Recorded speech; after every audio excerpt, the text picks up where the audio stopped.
concerns about it, and there are more. But as drafted, the discharge petition, it fails to fully protect victim privacy.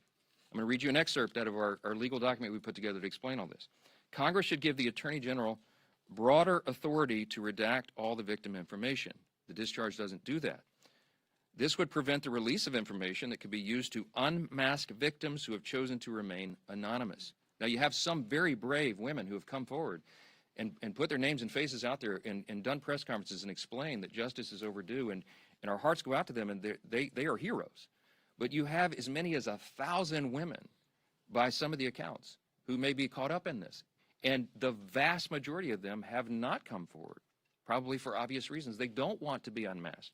But the discharge petition doesn't have adequate protections. It risks re-victimizing those who were trafficked and exploited. And the courts have recognized this concern, by the way. I'll read you a quick excerpt. On August 20th of this year, Judge Richard Berman of the Southern District of New York issued an order denying the DOJ's request to release Epstein grand jury materials, noting, quote, names and identifying information of victims appear in the subject materials, unquote. Judge Berman then quoted a letter related to the victims' concerns, which stated the following, quote, transparency cannot come at the expense of the very people whom the justice system is sworn to protect, unquote. And importantly, the judge quoted a letter from one of the victims. In the proceedings, she is named as Jane Doe 2. She said this is one of the victims, quote, I beg the court to make sure it is of the utmost priority that in any sort of release, all and every detail that could possibly reveal our identities be redacted. The victims of Epstein's evils deserve that protection, and the discharge does not currently provide it, okay? Number two, the discharge petition could create new victims, okay? Because it requires the DOJ to release information even in cases where the DOJ or the FBI has already reviewed it and determined it is not credible, it is false information. Doing this and requiring this to come out could ruin the reputations of completely innocent people, such as those who have may just have known Epstein but knew nothing of his crimes, or whose names he exploited. Think of this, innocent people whose names he exploited and used to try to get close to his intended victims. Their names may be in these files, and they had nothing to do with this. And so by just haphazardly releasing it, you're going to destroy their reputations. Releasing information containing the names of innocent people would subject those innocent people to a guilt by association. It would create an entirely new group of victims who have no means to clear their names. That's a concern of Congress, and it should be. It should be. Number three, the discharge in its current form fails to prohibit the release of child sexual abuse materials. That is a term of art. It's called CSAM, okay? It's defined in the U.S. Code. The discharge is so haphazardly written because, remember, it's just a political exercise for these guys. They don't seem to care about this, but they cited the wrong section of the U.S. Code. So when they say that we don't want child pornography to come out, child sexual abuse materials, of course, we don't want that released. They wrote this thing so quickly that they cited the wrong section. So you know what that means? It means that it doesn't really bestow any real legal authority on the Attorney General to redact those materials. And that would compel the DOJ to release that stuff into the public. Every single person in this room knows that's wrong, and you should stand against it. But that's what the discharge says. Number four, it jeopardizes the future federal investigations of the United States. Why? Because the discharge only allows the Attorney General to redact limited portions of records that could publicly identify individuals who were promised confidentiality. In this scenario, you're talking about whistleblowers, you're talking about confidential informants who came forward and gave information and evidence in exchange for agreeing to have their identities not revealed. Violating confidentiality, imagine the chilling effect that would have on future investigations. Who's going to want to come forward if they think Congress can take a political exercise and reveal their identities? Who's going to come talk to prosecutors? It would deter future whistleblowers and informants. And the release of that could also publicly reveal the identity, by the way, of undercover law enforcement officers who are working in future operations. Dangerous stuff, and they seem not to care. And by the way, I'm going to remind you again, we went to the authors. We asked the authors of the discharge to change this, and they said jump in the Potomac, all right?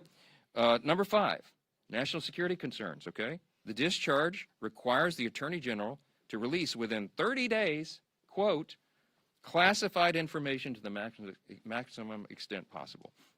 This ignores the principle that declassification should always rest, and always has rested, with the agency that originated the intelligence. Why? So that they can protect their critical sources and methods. It is incredibly dangerous to demand that officials or employees of the DOJ declassify materials that originated in other agencies, in intelligence agencies. I could go on. I won't be here all morning, but there's a lot of problems. There's also a lot of legal scholars, and I'm among them, who are concerned that that you've got problems with grand jury secrecy. We know Rule 6E of the Federal Rules of Criminal Procedure prohibits the release of grand jury materials, but the way the discharge is drafted, you can make an argument that it requires all that to come out, and that is a serious problem. Grand juries are not adversarial, okay? There's no opportunity there for cross-examination. You can't disprove evidence. You can't challenge the evidence in any way. And if Congress goes in and breaks that seal and just starts releasing sensitive grand jury materials and allegations like that, it raises a risk that the grand jury process will be politicized in the future. And that's a whole other danger that we could talk about all day. I'm gonna wrap this up and just say that Republicans support maximum transparency. We always have. The President of the United States supports maximum transparency. You've heard him say it in his own words. But he has had the same concerns that I've just articulated here, and we've talked about that. All of us have had these concerns, and we understand that we have a responsibility to innocent people and victims that is not properly guarded by the discharge petition. And that's why we're so incensed about that. We've got to make sure that we disclose the names of anybody who aided or conspired in any way with Jeffrey Epstein. But at the same time, you've got to make sure that innocent people are protected. So we have to do this in a way that doesn't violate victim privacy, that doesn't create new victims, that doesn't disclose the names of any whistleblower or informant, that causes the release of grand jury materials or child sexual abuse materials, or undermines our national security. And I think everybody of good conscience and common sense would say, of course you have to do that. But here we are. So the discharge petition got its 218th signature, and it is going to go forward. It is going to pass because it only takes 218. And we know that the Democrats have disregarded all these concerns, and they're going to move it forward anyway. So all the people of good conscience here say, we've registered our concerns, we stated our opposition as long as possible, but we're also for maximum transparency. So what am I to do as a leader in a situation like this? I call my counterpart in the Senate, Leader Thune, and I talked him through this with him and shared our deep concerns. And of course, they share those concerns as well. And so I'm very confident that when this moves forward in the process, if and when it is processed in the Senate, which there's no certainty that that will be, that they will take the time methodically to do what we have not been allowed to do in the House, to amend this discharge petition and to make sure that these protections are there. The authors of the discharge did not allow us to do that here. That's the rules here. But in the Senate, they can correct it. So under that circumstance, because of that, we know there's serious deficiencies. We know that the work of our colleagues in the Senate can address that and will. They're very conscientious and concerned, as we are, about all this.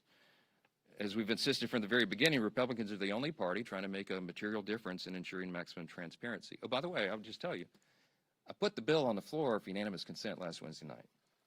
And guess who objected to it? The Democrats, okay? If this is so urgent, and they were so concerned about getting this done and seeing justice be done and all that, they would not have blocked the request, okay? This is about politics. They blocked our unanimous consent motion to expedite their bill and made us waste all this additional time so they could have a show vote today. Republicans are ready to get the job done, to move forward, so we can continue to get on to these important issues of dealing with what the American people demand and deserve for us to deal with. And so I want to leave you with this thought. Everybody should think long and hard about who here is acting truthfully, honestly, and in good faith. It is not the Democrat Party that has obfuscated and blatantly lied for the last 4 years about all these things. It is not the Democrats who shut down the government for their own selfish political purposes. It is not the Democrats who blocked the passage of this discharge a week ago because they wanted to have a political moment. It is the Republicans who are acting in good faith, and I believe the American people are going to see that and understand it. I'm going to vote to move this forward. I think it could be close to a unanimous vote because everybody here, all the Republicans, want to go on record to show they're for maximum transparency, but they also want to note that we're demanding that this stuff get corrected before it is ever moves through the process and is completed. I sincerely hope my Democrat colleagues will show the same level of urgency and enthusiasm when it comes to tackling the real issues facing the country that we got to get to. And that's what we really wanted to talk about this morning. Affordability issues are real, and the Democrats themselves created the crisis. Remember, over the last 4 years of the Biden administration, they spent like drunken sailors, and when you throw a bunch of new money into the system, it makes inflation rise, right? Republicans are ready and eager to continue our work to clean up the mess that the Democrats made. We've been doing that already, and we're going to continue to do it. Joining the leadership team this morning to discuss our record-setting success and our continued efforts to bring back affordability, to lower the cost of living, to lower the cost of health care, and have abundant American energy are two of our Republican colleagues who are leading the charge on this issue. And Chairman Brett Guthrie, you'll hear from in a moment, from Energy and Commerce, will speak with you, and Congressman Nick Begich of Alaska, great state of Alaska, is going to address it as well. But I'll first turn it over to our chair of our conference, Lisa McClain. Thank you. Well, good morning, everybody, and welcome back.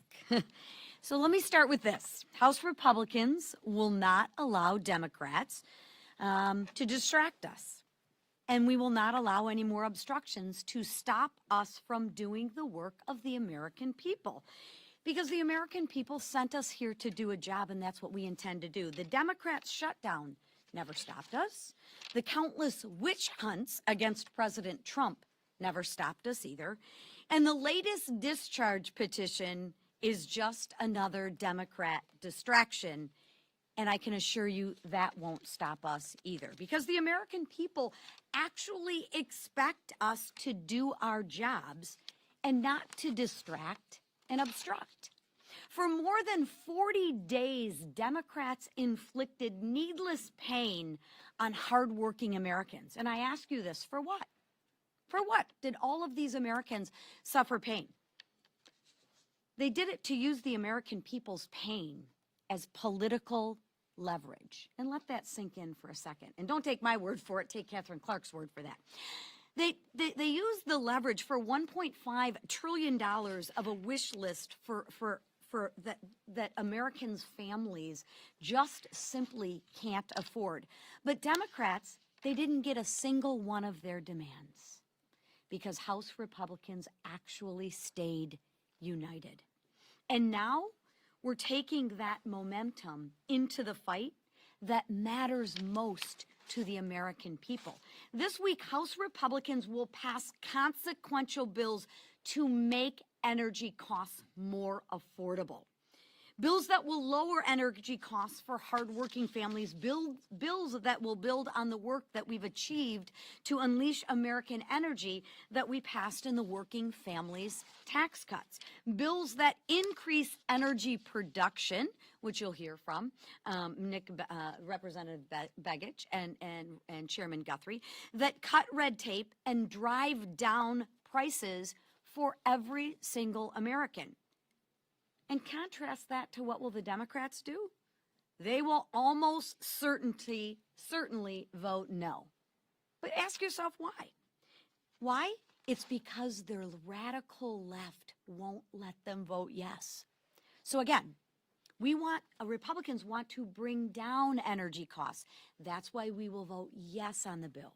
Democrats have a lot of talking points, but their actions will say no. We don't want to bring down energy costs for Americans, and they will vote no, right? So at some point, y'all need to ask the Democrats, when will your actions match your words? Because they don't. The contrast is crystal clear. Republicans will always fight to make energy more affordable for the American people. Now, the Democrats, they'll talk about it, but when the rubber meets the road and they have to vote, watch how they vote. They will absolutely vote no. So while Democrats prioritize the wishes of their radical base, we will keep moving forward with our agenda that actually lowers costs for the American people, forward with solutions that makes America affordable again, and we will move forward with the momentum the American people entrusted us with. Because House Republicans aren't here to play politics. or we aren't here to obstruct or distract.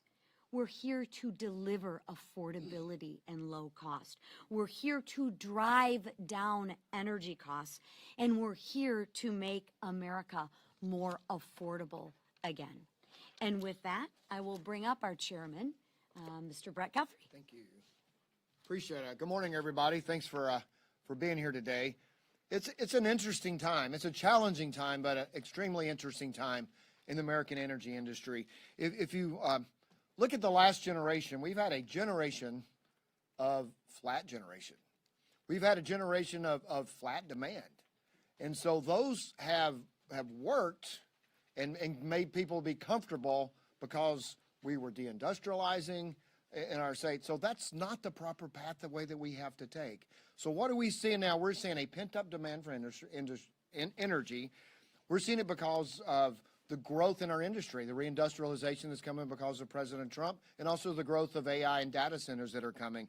And so what's important, we have to address this for the cost of the American people. If you think about it, if you have flat generation and increase in demand, what's going to happen? We have to expand access to American energy. We have it. It's in abundance. We can produce it, and we have to deliver it, and we have to make it where people can use it. It's also a geopolitical battle. AI is either going to be won by us, who's going to control the data that flows around the world, is going to be the values of America, is going to be the values of China. It's a geopolitical battle that we're in. And we know what not to do, because you can look at Europe. Europe and Germany, their energy prices are 3 times ours. Could you imagine competing in the world if you set your energy prices because of decisions your government made to be 3 times the power of ours? The people in the AI industry have no doubt that America can win this battle. They say we have the brain power. Americans had the brain power. We have the money. We have the capital to invest. What they don't have is access to the energy. And the roadblock to the access of energy is getting permits and being able to move energy forward. So this week we're going to work on 2 bills. One, this is actually on fuels and gasoline, is refineries. We haven't built a new refinery in America since the 1970s. So Bob Latta has a bill to look at our refining capacity. You can drill all the oil you want and have all the gas you want, but if you don't refine it, make it to products people use, then you still have a shortage and limit. So we have a refinery bill before us. And also in the geopolitical, I know that the price of natural gas around the world is important. You know who it's important to? It's important to Russia, because selling natural gas is how they fund their army. And so we also have a provision. Joe Biden, during the height of the invasion of Ukraine, put a ban on natural gas being exported out of our country, and where the Germans were begging for it. I was in a meeting where high-level officials were begging for our liquid natural gas, and so August Pfluger has a bill to reverse any future administration from doing that. We want energy dominance. We had it in the big, beautiful bill. We've had it in almost every committee hearing, and we're going to work together through transportation, Sam Graves, through the chairman, Bruce Westerman, and Natural Resources, and our group on Energy and Commerce, to make sure we deliver the energy we need for America to be successful in this geopolitical battle and winning the AI battle. But so people, when they turn their lights on and off in their home, can have affordable power. And one of the great resources of power, and one of the most beautiful places in our great country, is in Alaska. Even at 46 below zero, in Fort Greely, Alaska, if you happen to go to Northern Warfare School, you can sit around and look around and go, wow, this is a stunningly beautiful place. And so I'm glad to hand this over to my good friend from Alaska, Nick Begich. Thank you, Chairman. You know, it is cold in Alaska. It is in 46 below is not as cold as it gets. It can get minus 70 or worse. You know, every product in America is an energy product.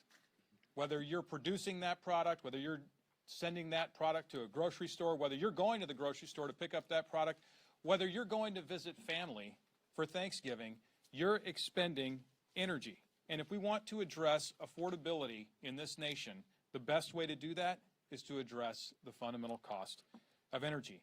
If we're going to do that, we've got to produce more of it. And I happen to be from the great state of Alaska, where we do have abundant natural gas, where we do have abundant oil reserves. But in the previous 4 years, under the Biden administration, we were not allowed to access those important resources for the American people. In fact, Under Joe Biden, there were more than 70 executive orders and actions that specifically targeted Alaska, preventing us from developing the oil and gas resources of the state and the critical minerals that we're hearing so much about today. Today's bills help unlock the resources of Alaska for the benefit of the American people and do so in a durable fashion. In the National Petroleum Reserve of Alaska and the 1002 area of our North Slope. That's 20 million acres unlocked for the benefit of the people of this nation. And I want to thank the leadership team who has prioritized affordability in this country again, who understands that affordability begins with resources and our ability to add value to those resources. Alaska is ready to be a part of that solution, and I'm proud today to introduce these bills, get them passed, and send them over to the Senate. Thank you, and I turn it over to our great whip, Emmer. Thank you.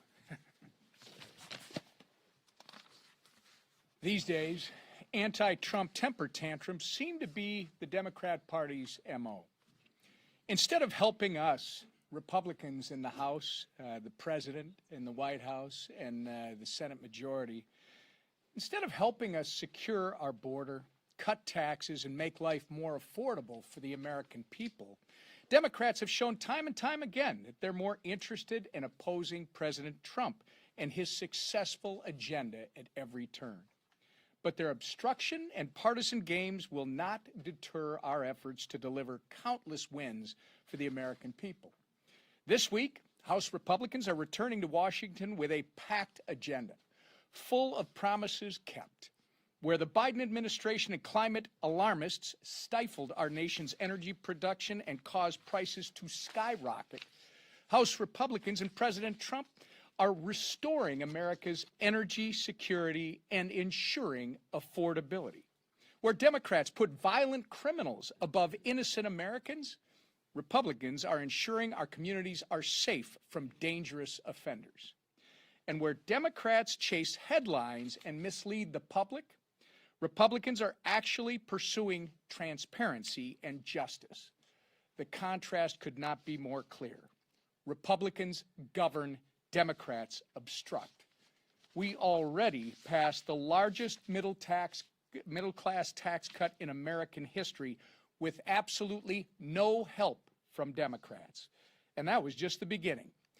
Now, as you see, that we're back from this ridiculous, needless shutdown caused by Democrats, we're moving full steam ahead to make up for the days that they have taken away with their delusional shutdown. And with that, I'll turn it over to our leader, Steve Scalise.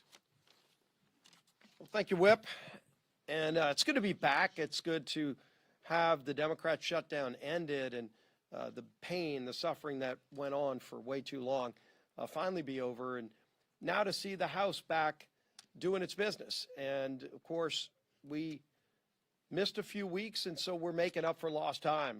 We have a very robust schedule this week. As you can see, full 5-day work week. We're going to be working and having some late night votes. Today we have 3 vote series going into the night, and our members have rolled up their sleeves and are ready to get back to work too. The committees are going to be meeting into the night this week and beyond to catch up and get back to focusing on those issues that we've been fighting for this entire Congress, and that is fighting for those families who have been struggling under the failed Biden agenda. All we saw under the Biden and Democrat agenda was higher costs for families, higher inflation, higher interest rates, open borders, chaos around the world. And President Trump has reversed that quickly. As you look at all of the things that this president has done, working with this Congress, we have been focused on fixing the problems that Biden created and then really setting a new course, getting this country back on track, lowering costs for families. You heard Chairman Guthrie and Congressman Begich talk about this great energy agenda that we're continuing to deliver on. Of course, in the Working Families Tax Cut, so we had a lot of provisions in that bill, in fact, that Congressman Begich himself brought forward to open up areas in Alaska. I walked the Alaskan pipeline in Section 1002 of the North Slope, and to see all of the ability to produce energy in America that had been shut down under Joe Biden. We couldn't even produce the energy we know we have here in America because of stupid policies by the Biden administration. And we've been reversing that. Many of those provisions that Congressman Begich campaigned on, he already delivered on in the Working Families Tax Cut, but there's more to do. And so we're bringing some of those bills to the floor this week. You're going to see the Department of Interior probably this week, hopefully in the next 2 weeks, roll out their 5-year leasing plan for the Gulf of America. Again, something that President Biden shut down that drove investment to foreign countries. We saw billions of dollars of energy investment moving to foreign countries because Biden shut down America. Well, America's open up for business again. And that means more jobs here in America, but really importantly for families, lower energy costs. And energy costs affect everything that we do. When you go to the grocery store, lower energy costs mean lower food costs for families. And so we're going to keep delivering on that agenda. Obviously, this week, it's going to be a very aggressive schedule, and we're going to continue to move bills in the future. Something else the Democrats broke, and we talked about this a lot during the shutdown here at this podium, and that is the healthcare crisis in America. The current law in healthcare is the Affordable Care Act. I think everybody would recognize it's unaffordable for millions of American families. And yet they have dumped more families into that plan, and the cost increase are evident. 80% increase in costs for families since Obamacare passed. And yet, as the Affordable Care Act has failed to work for families, Democrats continue to try to shove hundreds of billions of dollars more into that failed program, and not giving relief to families, but giving COVID subsidies to insurance companies. That's what Democrats were fighting for. You saw President Trump today saying, one of the things we want to do as Republicans is give those tax credits to families, not to insurance companies like Democrats want to do, but to give it to families. We've been working before the shutdown with our 3 relevant committees, Chairman Guthrie's committee in Energy and Commerce, Chairman Jason Smith in Ways and Means, and Chairman Wahlberg over in Education and Workforce. The 3 committees that work on healthcare policy to focus on legislation that would actually lower costs for families and give families options so they're not trapped in the Unaffordable Care Act policies that drive up their premiums. And so we've brought bills. We had some of those we talked about in the Working Families Tax Cuts that didn't make it all the way through the process. We're going to be coming back to that. We moved PBM reform last year, very bipartisan bill that Chuck Schumer sat on because he and Democrats don't want to lower costs for families. We do. And we're going to keep bringing those bills over the next few months. We're working with all of our members. We talked about it again today in conference. But we've been working on it for months. We've been bringing bills to the floor. And Democrats, sadly, have walked away from this because all they want to do is force people into unaffordable products. The Unaffordable Care Act, they want families to have to pay more in premiums because they want a single-payer, government-run healthcare system. It has failed the American people, and they deserve better, and we're going to deliver better for American families. And finally, today we released the calendar for next year, so I know you're all interested in what that's going to be. We're going to have a very busy agenda next year. We're going to continue to deliver here in this Congress for American families. We've got a lot to do this year, and we're going to be doing a lot more this year. But we're also going to have a very busy agenda next year. Democrats they're in disarray right now as a party, but they've got to decide. Are they going to work with us here in this Congress to actually deliver for the American people? Are they going to continue to have, as the Speaker talked about, that Trump derangement syndrome? All they do is wake up every day and say, how can they oppose Donald Trump, no matter what he wants to do? When Donald Trump wants to help families, all they do is wake up and say, what is he doing? And they try to do the opposite because the radical Mandami wing of the party just wants to fight President Trump. Well, that's not where America is. America wants to get results. America believes in common sense. We're going to have a resolution Friday that says we stand up against socialism and the atrocities of it. It's not just the bad policies. It's led to murder all around the world where it's been tried. And they don't teach that history, unfortunately, enough in our schools. And so a lot of young people don't even get exposed to the atrocities of socialism. But we'll surely be talking about it and voting on it this Friday. A pretty easy vote. I think, for most people. Hopefully they say, no, we believe in freedom, opportunity, and we stand against socialism. We're going to have that opportunity this week as well, while we're also focusing on affordability. With that, I'm sure you may have a couple of questions for the Speaker of the House, Mike Johnson. Speaker Johnson, the president campaigned on this idea of transparency. In the name of transparency, he released the MLK files. In the name of transparency, he released the JFK files. Why not, in the name of transparency, call on the president to just release the full Epstein files? He doesn't even need Congress to have this vote. Well, the president's made very clear his position over the last few days. His truth post over the weekend and what he said, I mean, he had a press gaggle yesterday, he said the same thing. He says release all the files. He's been saying that. What he was counting on and what we were insistent upon is using the processes of Congress, as I've explained here in great detail this morning, to do it in the right way so that it's not haphazard. And Congress has a role to do that. The Oversight Committee is the appropriate place for this to be done, and that is what is happening right now, as you've all seen. And so we preferred that route. And by the way, as I mentioned, that route is more comprehensive than anything the discharge petition would accomplish anyway, because it didn't even mention the Epstein files and some of these other things, I mean the estate files. So we want the process to play out. We want it to be done in the right way. We want to do it in a way that doesn't jeopardize our legal system and doesn't inflict more harm on victims. And the president is resolute on that, as we have been, and that's why we opposed this gambit from the beginning. Yes. Do you acknowledge that by voting for this distribution today, that is a reversal for you, that you could have put this on the floor months ago and may not have even needed to have a discharge petition if you had supported it months ago? It's not a reversal, as I just explained. We had big problems with the discharge from the moment it was filed. We talked with the authors. There was lots of people that went and pleaded with them to fix it so that everybody could be together, because we've been for maximum transparency. But again, there's a reason you have rules and processes here to ensure that this is not done haphazardly. And I was not satisfied with that. But I've been for maximum transparency from the very beginning. We wanted the process to play out. So yes. I understand where you're coming from with your concerns with the discharge petition. I also understand your want for transparency in this case. You've been very clear on both those fronts for weeks. So is the reason why you're now deciding to vote for this resolution because President Trump directly said Republicans should vote for this? Because this has been your position all along, and you've made it clear you weren't in support of this resolution. If and when the discharge reaches the 218th signature, it'll be forced. And the forcing mechanism here prevents the very deliberate, professional, careful manner in which Congress is supposed to do this. I lament that. That's why I'd been opposed to it all along.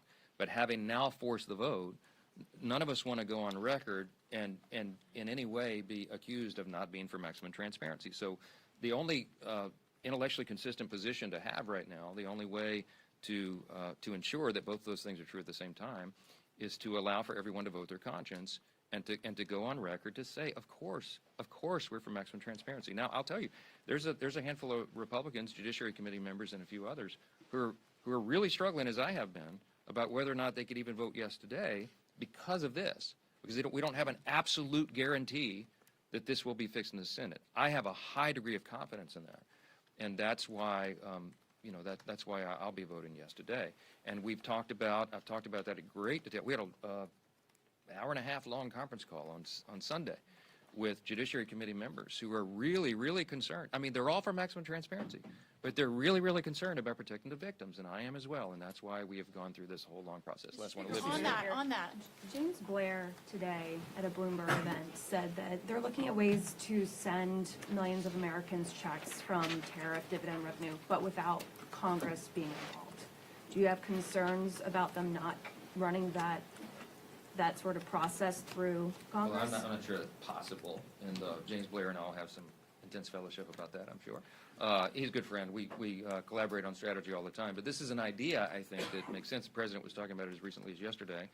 I think what I heard him say, and I haven't talked to him about it because he and I have both been so busy the last 24 hours, I'll see him in a little while, but I think what I heard him say yesterday is he's thinking about something maybe midway into next year when the tariff revenue is realized and we can figure out what that looks like. But I think it would require an act of Congress, so we'll have to see how. I'm not sure what's being proposed. Mr. But sort of a on hypothetical. your doubts about getting specifically into the substance here, reading through the bill though, I guess I'm confused because the bill specifically says that the Attorney General may withhold or redact portions related to child sexual abuse materials as defined in the law, anything jeopardizing federal investigations. It specifically says they can withhold anything containing personal identifiable information of victims' personal medical files. We know the survivors are comfortable with that. All of these things are actually in this bill. They're That's not. why Let I'm me give you an confused. example. And we could be up here for a long time. I litigated with you. Let's do it. Like, what specifically is missing? So the first one you mentioned. Yeah. Okay, so here's HRS 581. This is the discharge, okay? It says on page 5, redact anything that depicts or, quote, depicts or contains child sexual abuse material, CSAM, as defined under 18 U.S.C. 2256, okay? All right, so you go to 18 U.S.C. 2256, definitions of the chapter. Nowhere in this section, okay, go look it up, all right, does it contain the definition of child sexual abuse material. So I used to litigate federal cases, and I would challenge statutes in court, okay? The language is very important and very precise. If it's not listed here and this were to become law, child sexual abuse materials are not included.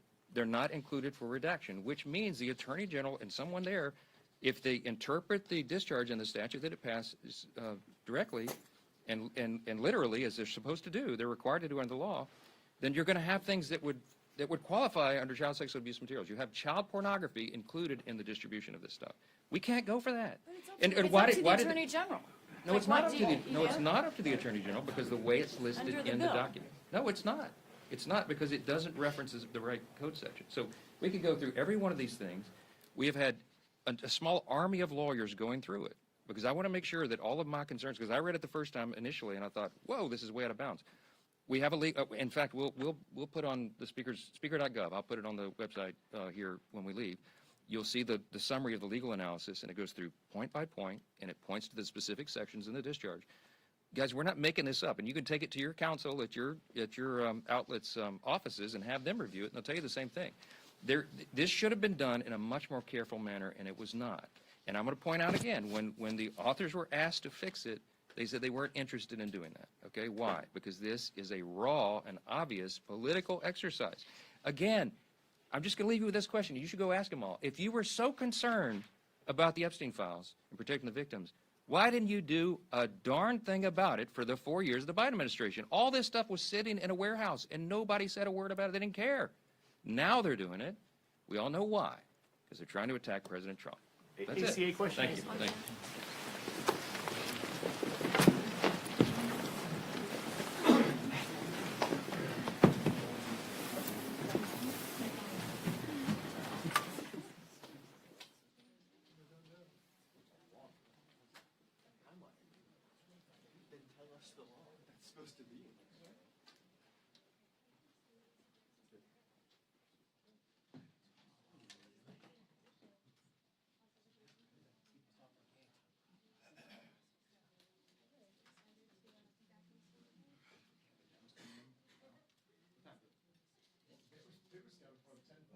Yeah, so maybe.